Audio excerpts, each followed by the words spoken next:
Dude, act like I'm not here. Alright, so we're talking about culture and memes and the way that people are getting brainwashed these days and spreading information. And so, hello everyone that's watching, but you just got into the middle of the conversation, but we're just going to continue.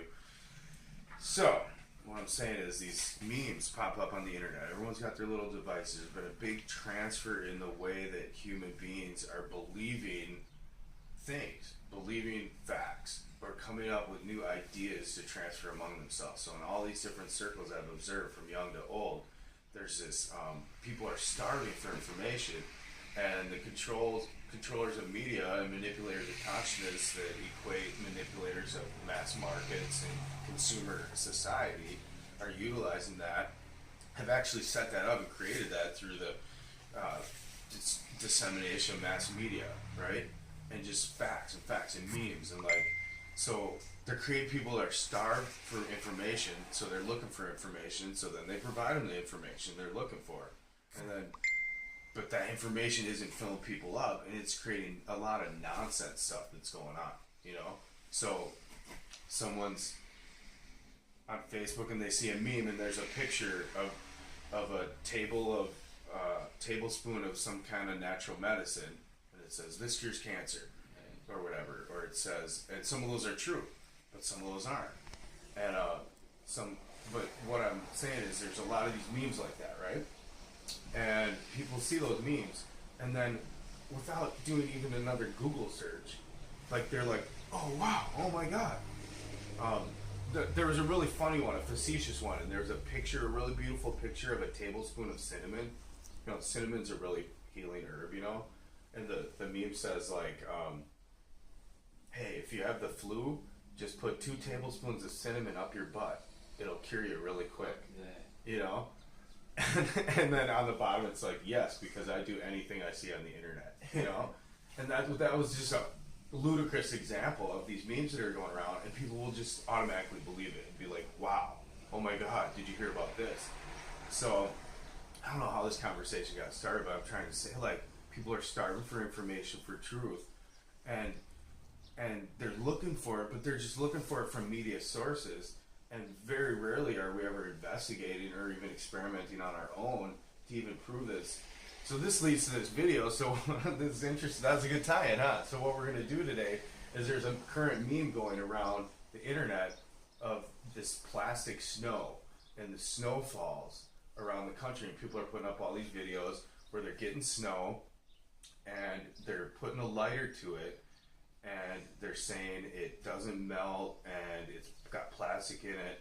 This involves the whole subject of chemtrails and nanoparticles and poisoning of the environment.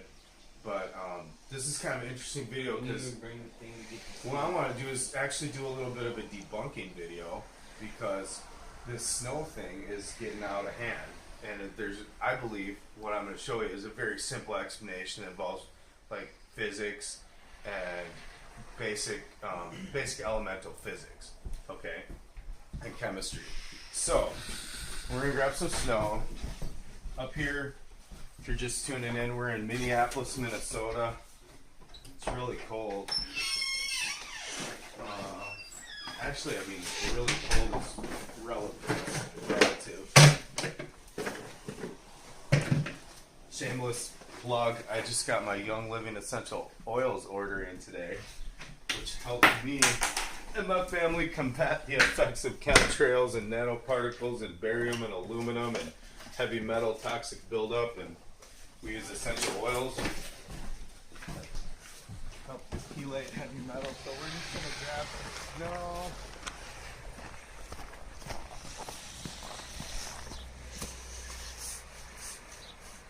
Box got a hole in it, by the way. That's alright. It'll work for our purpose. Okay. So here's what everybody's doing. They're getting snow, going in the house.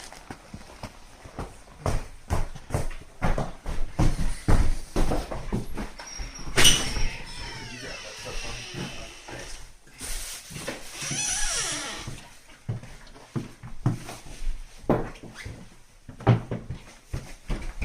Ooh, fingers.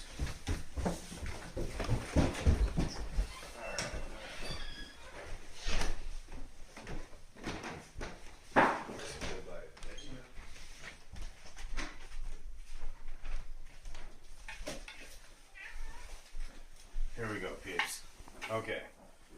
So here's what's going on. We got a butane lighter and some snow. Now, do you got good lighting on that? Yeah. Let's see. We gotta get a real good spot here. Let's go. So you can. What I want to show is. So we're gonna light the lighter, and now, a lot of these videos, people are going, "Oh my God, look at, no drips, no water, no melting." I just want you to observe what's happening. Holding the lighter to the snow. There's a black residue forming. Now, I guess I'm just going to talk and kind of debunk what these other people are saying right off the bat. Some people have used propane torches. Other people are using butane lighters.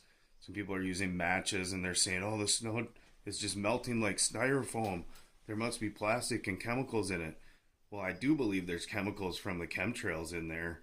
You can do the research on that, but snow doesn't melt like ice. The snowflakes individually are melting, but the tenacity or the chemical tensity of water, what's taking place is that the snowflakes are melting, and then the melted water, before it can drip and pool and drip off onto the floor, is being sucked into the rest of the snow here. So all these people that are freaking out saying, oh, it's just plastic that's frozen, I think you're just kind of ignorant because you just haven't done some simple observation. So there you can see. So I held this lighter there for a long time. Yeah, no drips came onto the floor, but you can see around the edges here that it's saturated because all the snow that I did melt with this heat source, that water got absorbed into the snow. Now there's a bunch of black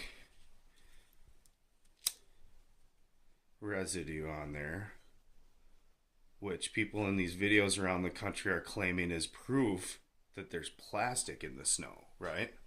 We watched like 3 videos this morning. Oh my God, there's plastic in this snow. It's not even real snow. There's plastic in it.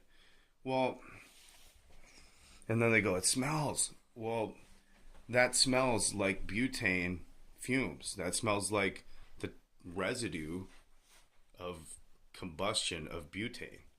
You can smell the butane by going like this,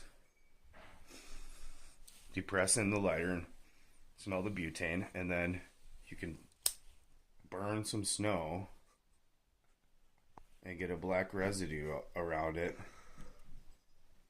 and then you can put 2 and 2 together and you can smell that residue, and it smells just like butane. And the smell of butane smells very similar to the smell of melting or burning plastic, which you could do your own actual test before you watch a video and freak out and say the whole snow across the country is made of plastic, you know? So we figured let's do that today. So then we started making some observations, and then we figured we might as well make a video and share it with everybody. Get in on this whole meme. So we can continue now. So people did a propane torch. Well, here's a natural gas heat source. Now that burns a lot cleaner than butane, but what's happening is this is a very hot source. And there's no dripping, see? There's no dripping. There's no water. There's no dripping. There's no water. Yo, do this lighting. There's no dripping. There's no water.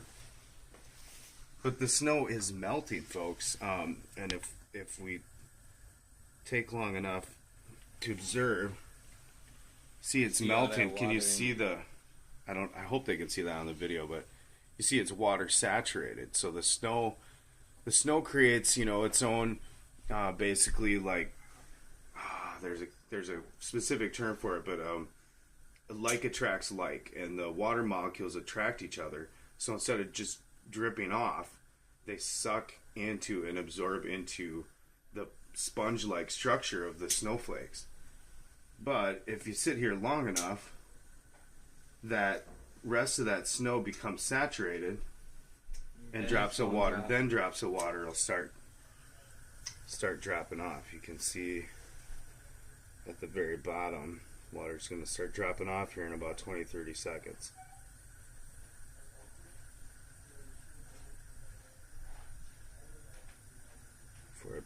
fingers.